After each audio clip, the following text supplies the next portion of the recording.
I wanted to talk really this morning, not for a long time, just briefly, particularly about the importance of ritual. And I wanted to talk about baptism as one example of a ritual.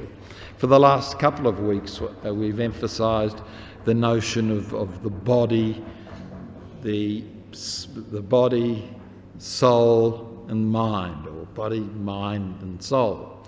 And that in our understanding, within our faith, that those three are one, are together.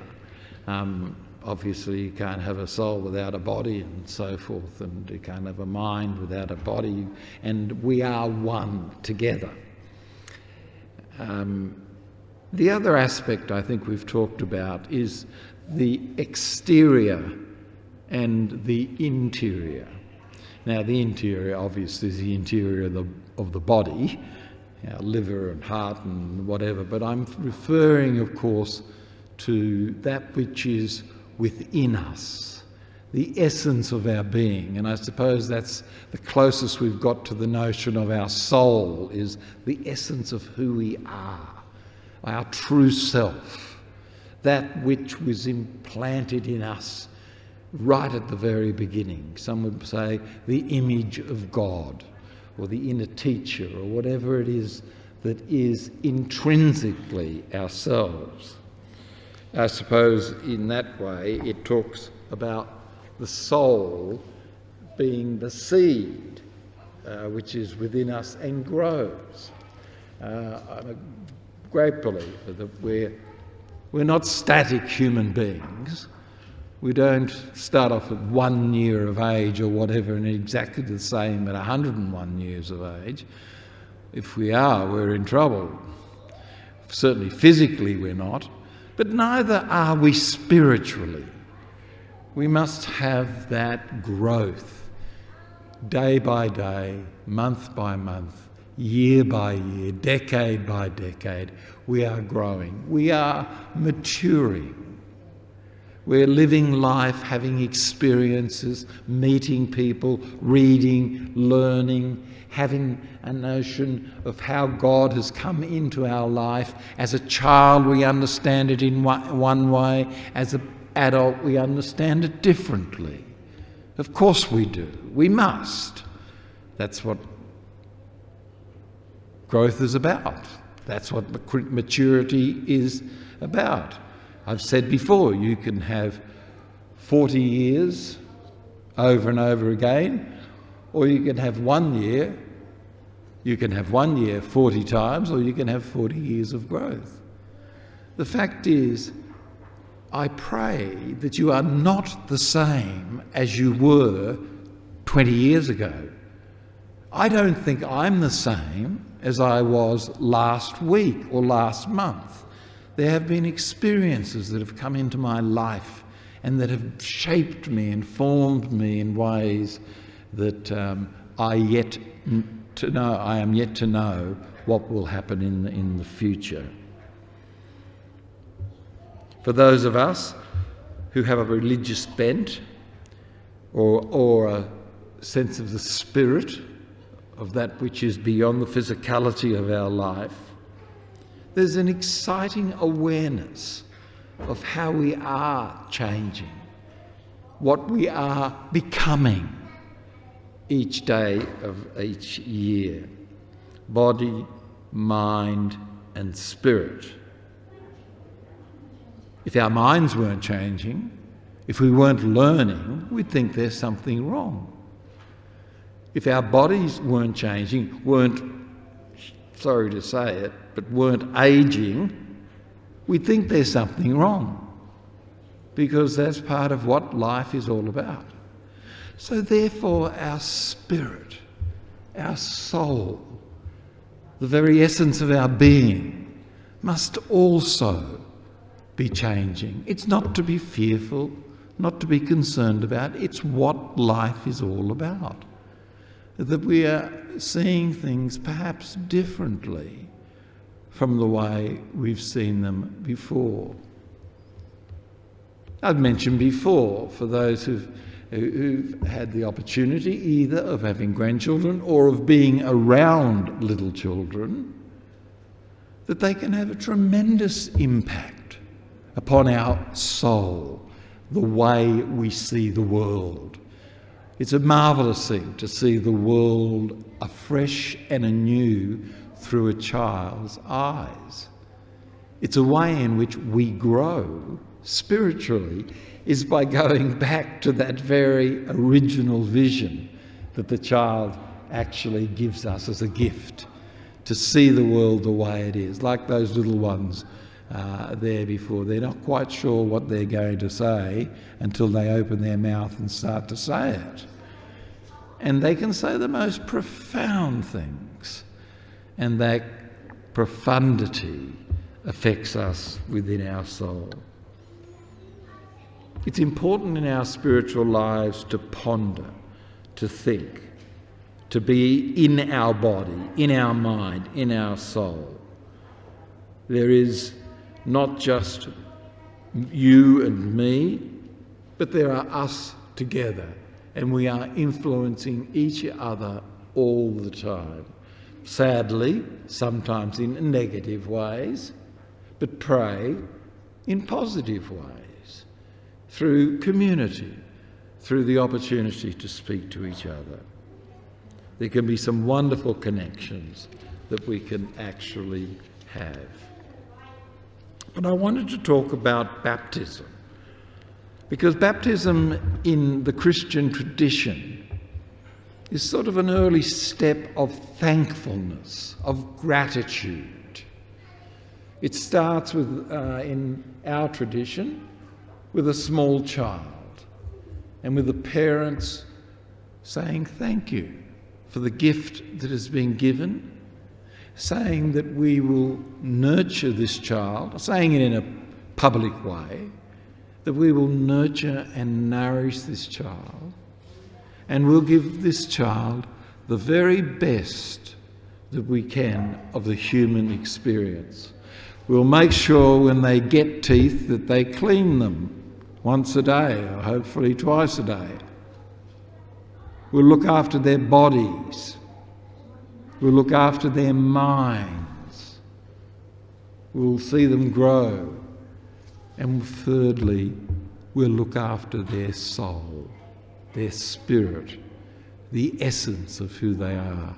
The baptismal waters that the child will pass through, metaphorically, will be a sign that they are actually immersed in the very substance of life itself, of water. The baptismal service, which we've used and is used while I've been here, talks about the many ways in which we are immersed in water. I mentioned before, the word baptism means immersed, and it doesn't mean, first of all, immersed in water. It's a metaphorical understanding. It means immersed in God, immersed in divine love, that they are plunged into that water in that way. We don't plunge them because the baptismal font's too shallow to do such things.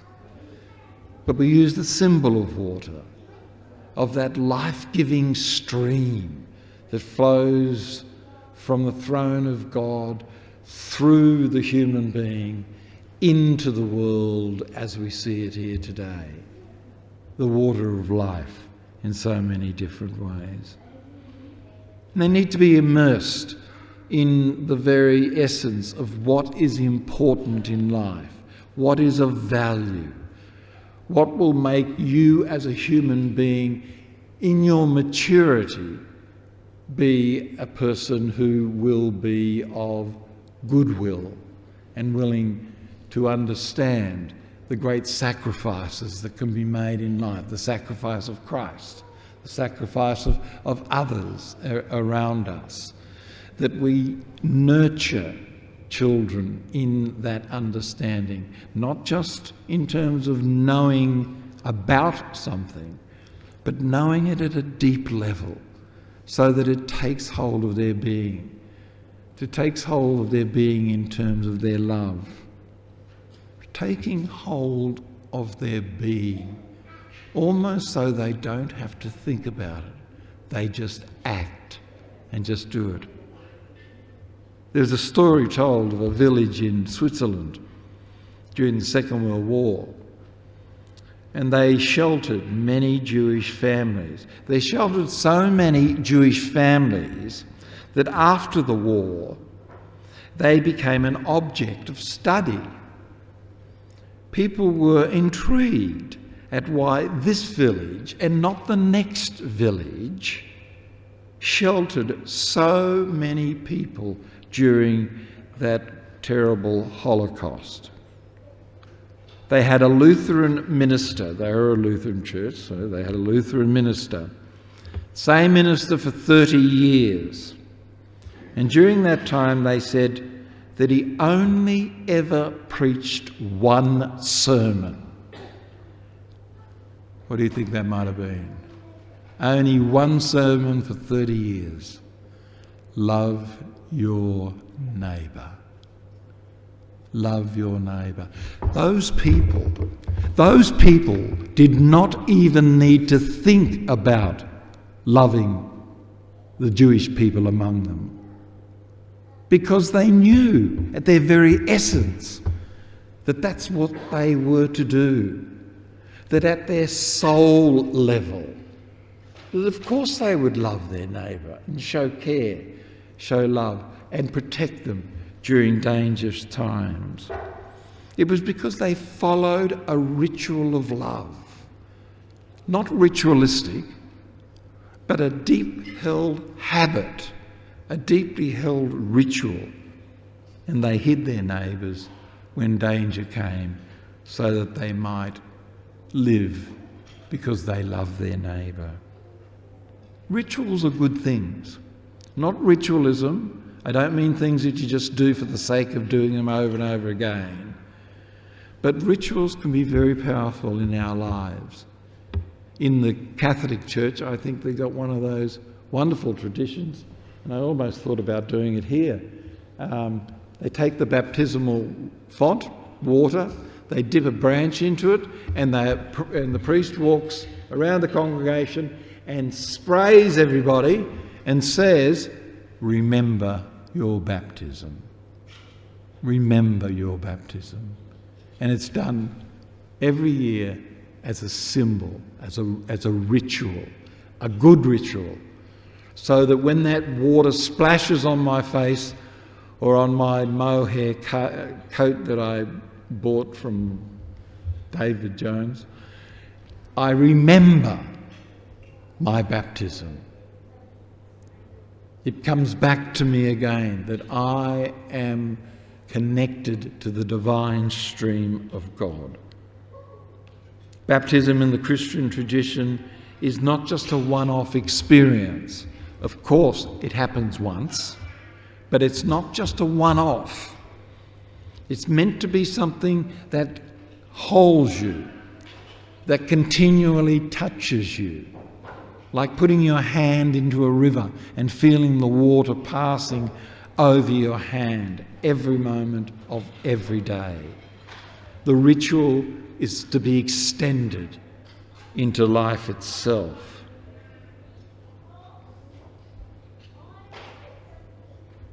In the first Christian tradition, of course, it meant that those who were to be followers of Jesus, and most of them were adults, of course, because it was the first time it happened, those people who were adults were baptised and became followers of Jesus. And they wanted to do it to be able to show their neighbours around them. They didn't actually invent baptism. Baptism was already a part of the Jewish tradition.